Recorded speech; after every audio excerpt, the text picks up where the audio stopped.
અમેરિકામાં ડોક્ટર બનેલી મહિલા સાથે મિત્રતા કેળવી તેના ફોટા મેળવી વાયરલ કરવાની ધમકી આપી કરોડો પડાવનાર આરોપીએ વધુ 7 જેટલી દીકરીઓને શિકાર બનાવી હોવાનું સામે આવ્યું છે.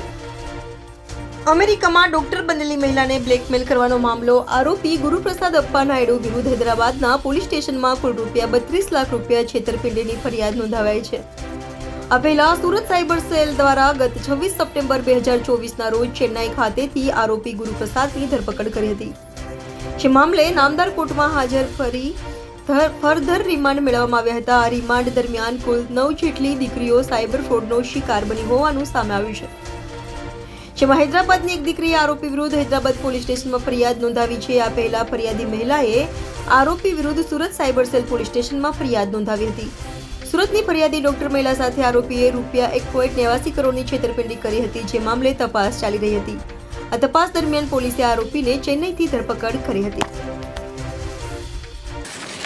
ફિગ્મા નામની એક એપ્લિકેશનનો એ સ્ક્રીનશોટને બેંક બેલેન્સને ચેન્જ કરવા માટે સ્ક્રીનશોટનો એડિટ કરવા માટે ઉપયોગ કરતો હતો. આ ઉપરાંત માય ટેલ્સ્ટ્રા, ન્યુમેરો, માય ઓપ્ટસ જેવી અલગ અલગ એપ્લિકેશનનો યુઝ કરીને એ પોતાના વર્ચ્યુઅલ નંબર અલગ અલગ ક્રિએટ કરતો હતો, જેનાથી એ ભોગ બનનારાનો સંપર્ક કરતો હતો. આ ઉપરાંત પ્રોટોન VPN એપ્લિકેશનનો પણ યુઝ કરીને પોતાનું લોકેશન ભારતમાં નહીં પરંતુ બહારની કન્ટ્રીમાં બતાવતો હતો. અને આરોપીના મોબાઈલમાં ફેક GPS નામની એપ્લિકેશન પણ મળી આવેલ છે.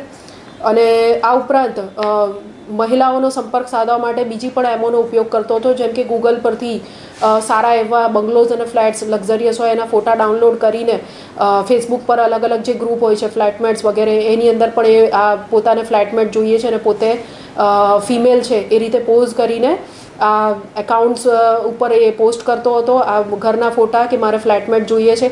એ મારફતે જે છોકરીઓ તેના સંપર્કમાં આવે એમને કોઈ ફ્લેટ વગેરે ન બતાડે અને એના પછી એનો સંપર્ક સધાય પછી નાણાકીય મદદ કરવા માટેનું તૈયારી બતાવતો અને સાથે સાથે પછી એ પૈસા આપવા માટે પણ લોન પ્રોસેસ કરાવવા માટે મારે પૈસા જોઈશે, આટલો ટેક્સ લાગશે, એ રીતના પણ એણે અલગ અલગ ફ્રોડ કરેલ છે.